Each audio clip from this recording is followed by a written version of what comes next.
As we live and breathe. I've been greeted. I've been greeted by this, right? Which was left on my chair, and I first of all thought it was a sweetie, and now realise that it's an earplug. But it's very much shaped like a little dick and balls. So I'm just wondering if somebody's left me a message on my chair. Just called me a knobhead. Okay, nobody's expecting it to take this kind of a turn so early on. I'd like to throw you a curveball, Alex. Please, okay. Right, I'll go for Tim. So you're playing in Liverpool. Can you remember the first show you ever played in Liverpool? Yes, in Liverpool was at the Playhouse. Is the Playhouse still there? Yeah. So weirdly, the first gig we ever actually played in Liverpool, as opposed to Wallasey, where we were originally from, was in the bar of the Playhouse, and I can't remember why we were there, but it was somebody had put on a show, and we were in the bar, and basically I think the idea was to get us in the bar to attract the attention of the crowd when they were coming out, to get them to stay in the bar. But our demo tape had a very, very nice, easy listening pop song on it, and actually we weren't kind of like that. So after us playing a couple of songs, the woman kind of came running up to us going, shut up, what are you doing? This wasn't like your demo. Because I think we were putting people off. And there was a very famous Liverpool celebrity. Jimmy Corkill was there. Which at the time, I don't think that's his real name. I think that he actually played in the Brookside show. I think he changed his name by deed poll because there was no point, was there? I mean, you just get Jimmy Corkill.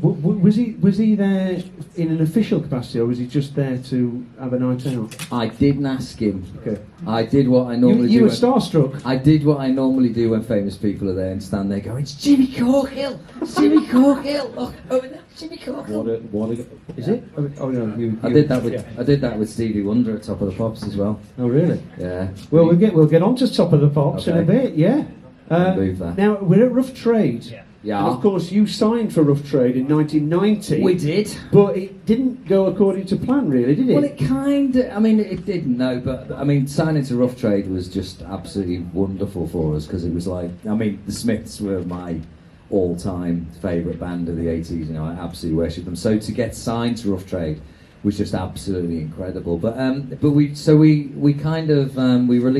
EPs on Rough Trade. I mean, they were great because that was our kind of, it was our kind of birthing, really. We learned how to use the studio, and we recorded EPs and stuff. But then when we recorded the first album, Everything's Alright Forever, that's when they had financial trouble, which they seemed to a lot. You know, they seemed to a lot, and they went down, they went under at that stage. I mean, they were reborn later on. Yeah. Well, I mean, we're here now, aren't we? Yeah. But so that, you know, you signed for this really exciting label, but then, you know, they went bust. You'd made an album.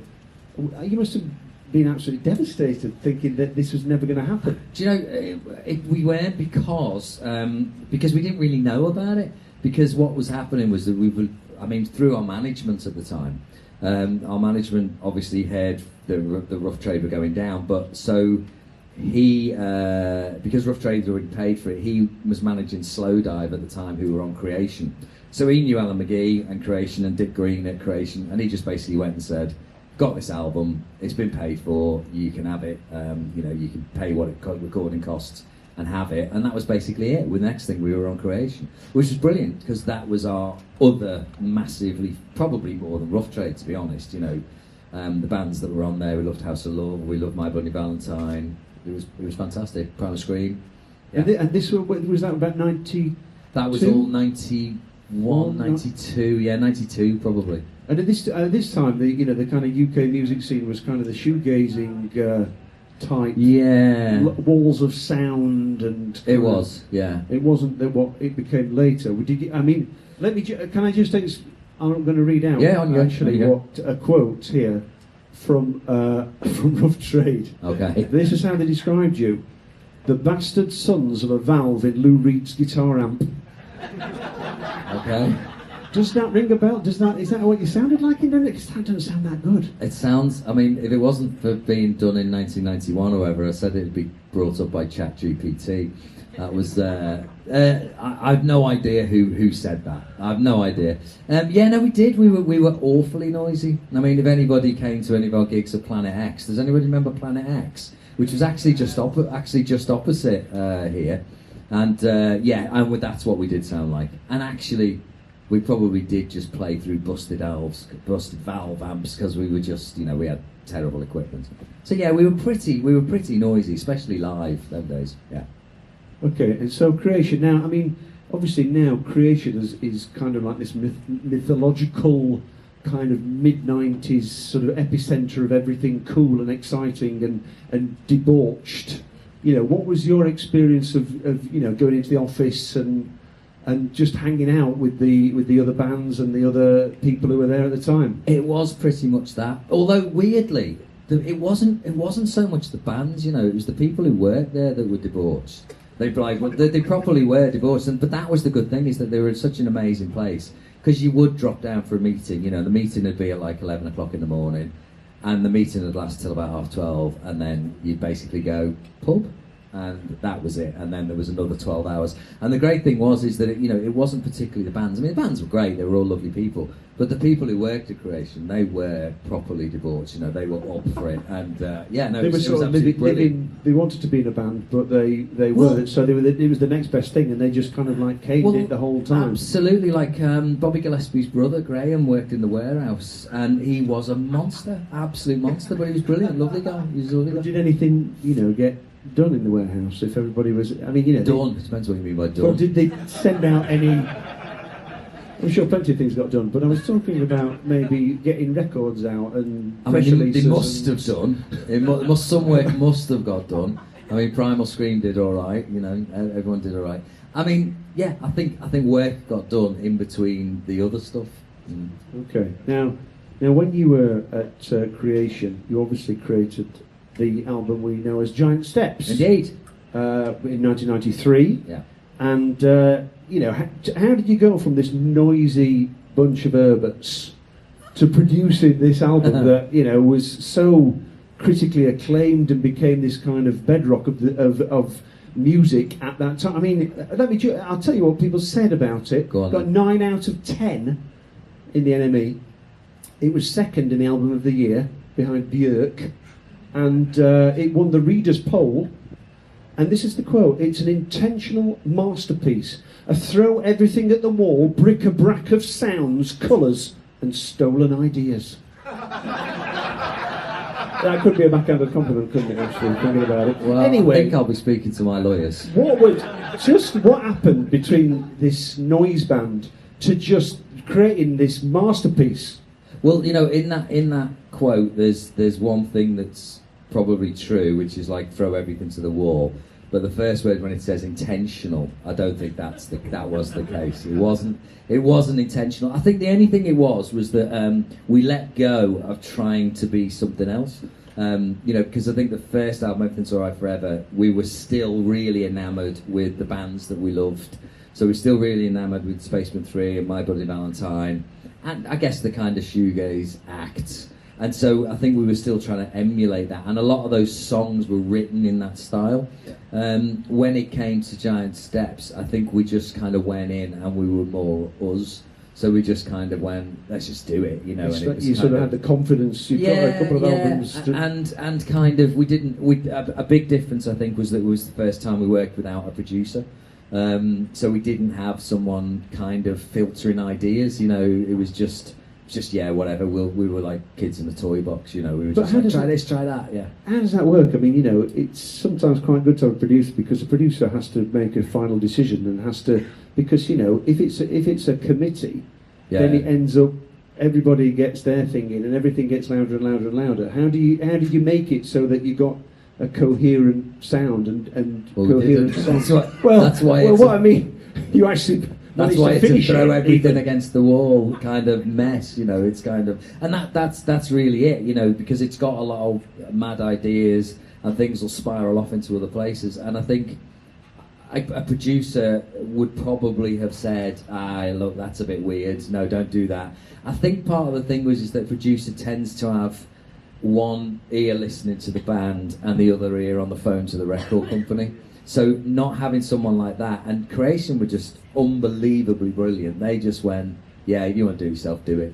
And that was incredible. No one else would do that. You know, they weren't like constantly there going, let's hear this, let's hear that, let's have some board mixers. They were just like, yeah, whatever you bring us, that's fine. I mean, the only sort of discussion that we had was, I think originally McGee kind of said it shouldn't be so long. It was 17 tracks. And, you know, but as soon as Martin and Tim, I think, went down and just said, no, we want it to be 17 tracks, and they just said, yeah, fine, whatever. You know, that they were incredible like that.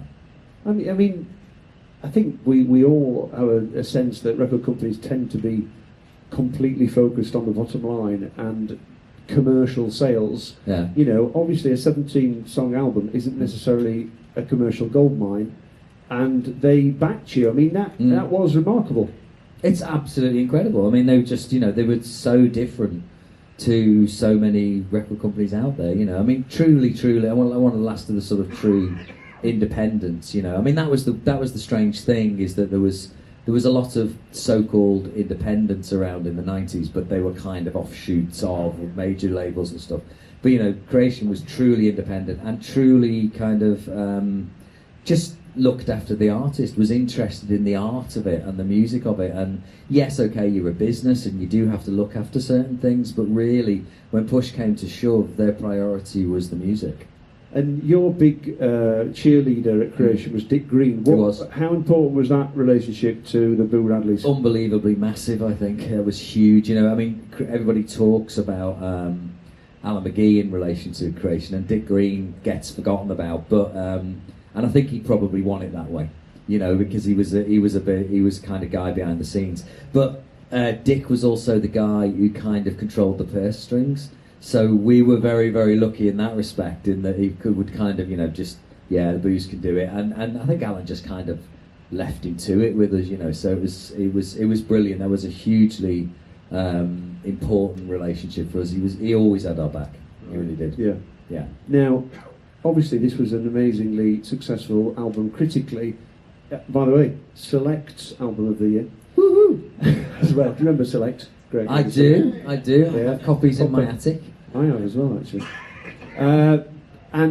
But it got to number 17. It sold about 60,000 initially. Yeah, less than that, I think. Less than that, okay. Yeah. And, you know, they'd backed you and they'd let you do what you want. They'd got all the critical acclaim, but you hadn't really got any hits out of it. Absolutely, yeah. And, you know, they have to make money. So what were the conversations? What was as you were thinking about the next record, did you feel a load of pressure? Were they saying, come on? I think we did. And you know, it was a change in landscape. You know, when we signed to Creation with that album, Creation were an independent label, and they didn't really think about the charts, the actual charts. You know, there was the indie charts in the back of the Melody Maker stuff, and that's what you looked for. If you got in John Peel's top 50, that was, you know, festive 50, that was brilliant. But things started to change. I think it was with Primal Scream and Loaded, you know, it charted. And then I think Ride charted with Twisterella, and then I think Teenage Fan Club might have charted. So suddenly the name of the game changed. You know, it was a case of, look, you can be on, but actually this is what everyone else is doing, so this is kind of what we expect of you as well. Yeah. Sort of 93 to 94, that was a big sort of shift in the British music scene. Yeah, it was Suede, yeah, absolutely. Blur were suddenly back, they'd been around earlier, but they'd sort of got crashed. Well, it was those bands that were NME, Melody Maker, independent bands suddenly started to get pushed into the mainstream and getting Brit Awards and all these kind of things. It changed it, it became different. Okay, so when you were coming to do Wake Up then, the album, I mean, was there a sort of self-consciousness there that this had to be commercially successful? We need to write some hits. Well, no, yes and no. I think it didn't, because we kind of said, after the sprawling nature of Giant Steps, we actually decided that we wanted to be more intentional. So we actually decided what we want is something less sprawling, and we want a concise kind of 12 songs. Concise, very good. With size. Very good, yeah. A kind of 12-song pop album.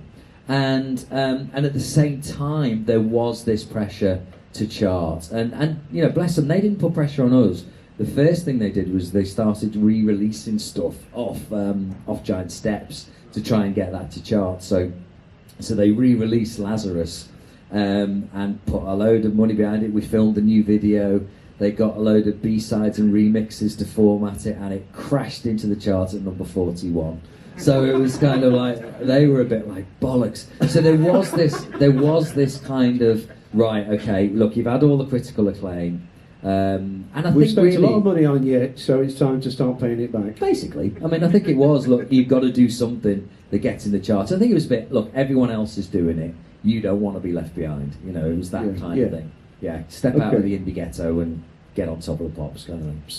So the first few songs from the Wake Up album, it wasn't really working out, was it? You started recording some songs in London, and then it just sort of fizzled out. What was going on there? I think that was mainly the song "Wake Up Boo."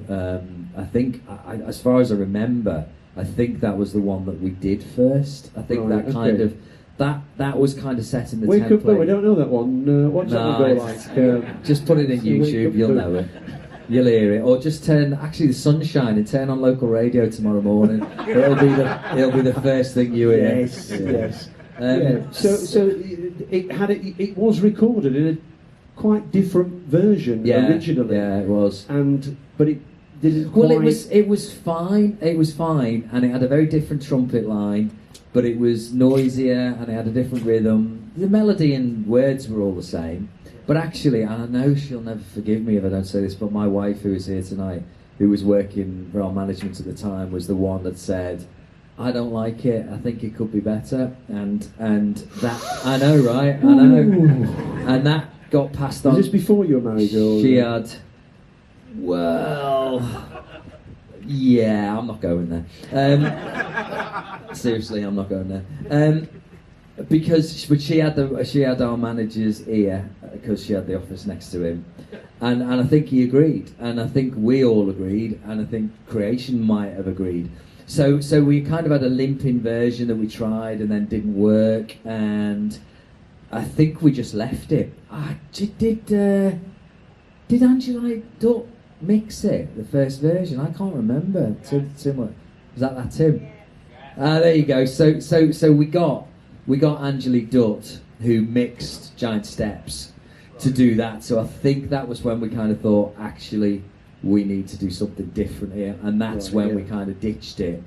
And then, as a kind of separate thing, I think we relocated to Rockfield Studios. You were telling me before that you weren't exactly very productive when recording in London. Why was that? No, because everyone knew where we were. Because we recorded at Protocol Studios, so we'd be in there in the studio, and a lot of record company people and a lot of other bands who we were friends with would say, "Ooh, Boo's are down at Protocol, should we pop in?" So they'd pop in about 6 or 7 o'clock, and then we'd say, "Ooh, pub." And that'd be it. The work would be done for the day. And considering we didn't really start till about 2 or 3 in the afternoon, it wasn't very productive. So we had the idea of kind of, right, we need to get out of London. We need to go to somewhere that's miles away from everywhere. So we went to Rockfield Studios in Wales, which was great at first. And then we just became less and less productive and started to drink more. And it wasn't a friendly drinking, it was kind of a crazed, hiding in your room, gibbering drinking. It was kind of, it was terrible. You know, it's not been creation, I just sacked you. I just said, forget it. Your head's in the wrong place. You're not taking it seriously. They were part Get of lost. it. They were part of the problem, because they were like, well, nobody else can go visit, but we can. So they used to turn up in a taxi from the station, and they'd stop off at the off-licence on the way and load the taxi. It's a miracle you got it finished. It's a miracle I'm still alive, to be fair. But maybe, actually, just tell us about Wake Up Boo and how you and Rob, I think, kind of... I mean, this is obviously, you know, none of the other members of the band are on the stage now. I was gonna Silas is taking credit for absolutely everything. I was going to take credit for So it's my idea. So what I thought was, so I heard the first version, and then I thought, you know, this needs a kind of Motown backbeat. So I stood there, And Tim and Rob were in the studio, and they didn't know what I meant, so I had to play some tracks for them. I was like, Rob, hit your snare like this. Tim, play your bass like this. Tim's nodding. I'm going to get absolutely battered. So no, I had nothing to do with it. Tim and Rob kind of came up with this backbeat version of this kind of so and it instantly transformed the song. And then the trumpet thing was kind of, it was weird, the trumpet thing, because we just kind of went, okay, we need a horn section, and I don't know how it happened, but somebody phoned round, and Tom Jones was playing Cardiff, so we got his horn section turned up. And to be honest, I don't even remember who wrote that. They probably wrote that. Yeah, probably. Came in, shouldn't say that, did it, should I? and then went. No, I wrote that. But yeah, thinking back, you actually wrote that whole thing. I did. Yeah. It was all me. Okay, and then because that was supposed to come out the album was supposed to come out towards the end of '94, I think, but because you were taking so long, it actually went over into the following year to 1995, March 1995. That's correct. 30 years last Thursday, apparently. 27th. 27th. It was It was 27th released of March. 30 years ago. Yeah, 27th of March. That was the album. But Wake Up Boo Yes, was the released single. in February. Was Okay, done in yeah. February. Yeah. And so, when you were recording it, did you have this sense that this was going to be the hit? This was going to be the thing that would catapult you into a totally different stratosphere of recognition and success? No.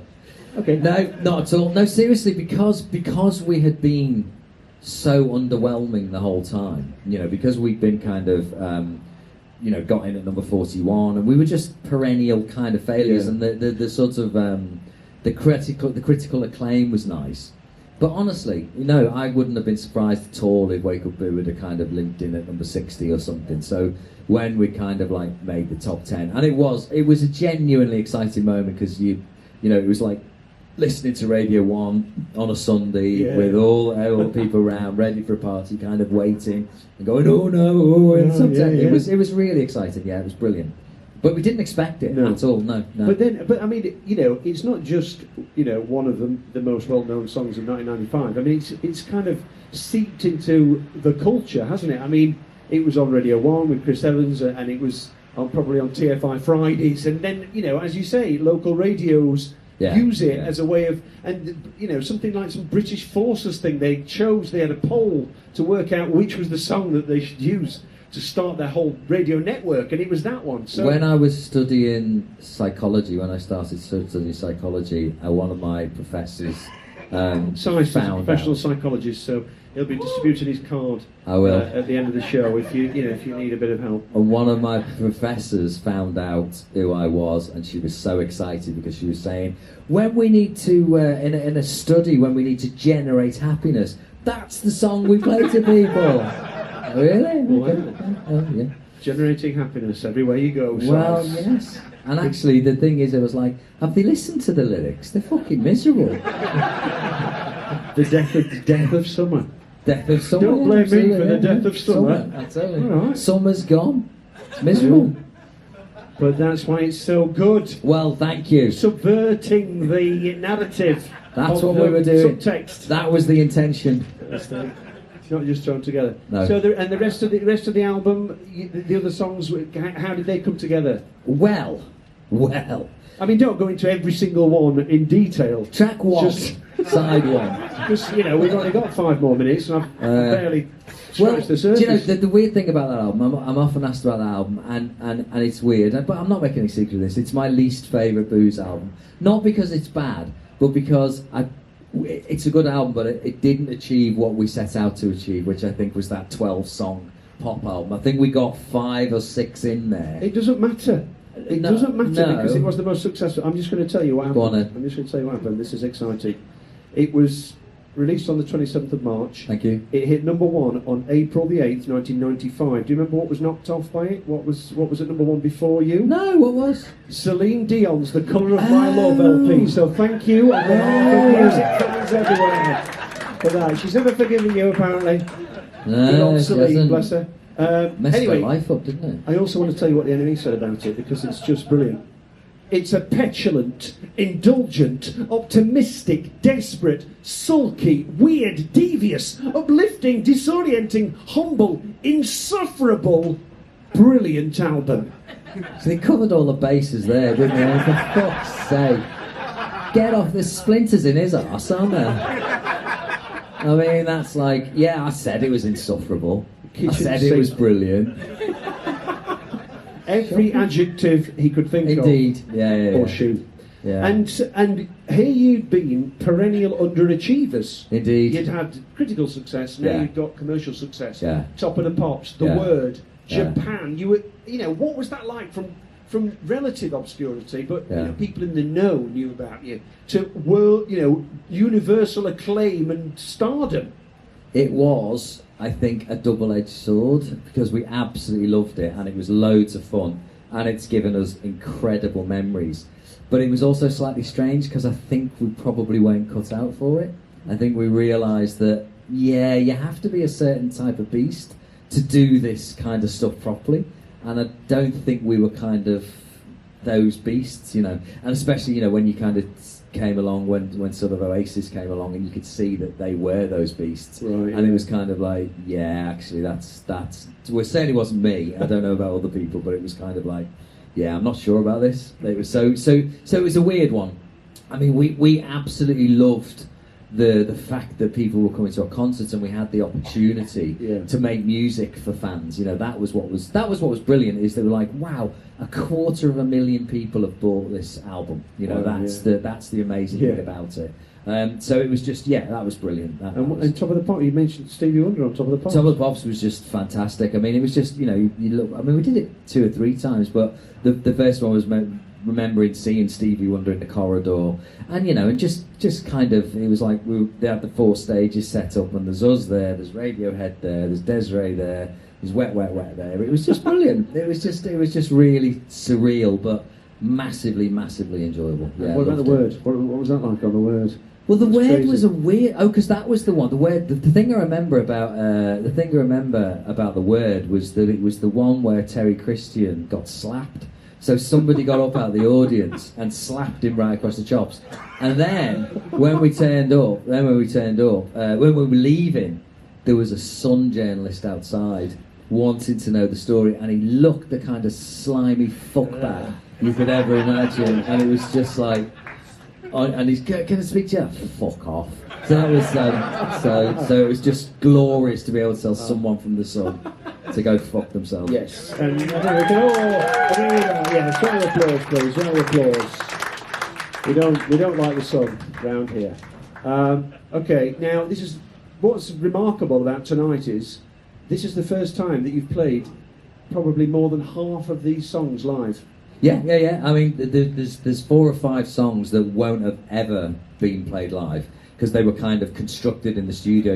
A lot of the time we didn't, stand around as a band playing the songs and then record it. Some of them we did, so there's we're gonna play the album from start to finish in order. And some of them haven't been played before, so be kind. There may be a few snafus in there. But yeah, Will you it's do really a bit exciting. where you go, and that was side 1, and get up and turn around and do, this is side 2. Do you know what? I was thinking about that. And that was the end of side 1. But I don't even know whether we had a side 1, did we? Because it was probably thinking CD. It was. I was still buying vinyl in '95. Did it come out in vinyl at that time? Did it? Okay. Yeah. So what was Has anybody it? got it on vinyl? Has anybody got Wake Up on vinyl? What was at the end of Gentleman side 1? Do you this gentleman remember? here. Oh, he's got it. So I'm big it Got out. here. Have a look. Let's have a look. No Let's have a look. pressure. Here No he is. pressure. Here he is. Look at it. Thank you. So reaching out from here was at the end of A. So yeah, we will be turning the record over at that point. So, Wake Up, the first time ever in the history of popular music, will be played live tonight here at Rough Trade. Indeed, it will. So, ladies and gentlemen, give a big round of applause for Sight. Thank you, everyone. Thanks for listening. Boo Radleys and singer. That was fascinating. Thank you, Sight. Coming up in about half an hour, the support band, the Lunar Pull, will be on, and Tim, who is in the Boo Radleys, mixed our album, but nobody cares. Okay, see you on the next one. Thank you. Bye bye.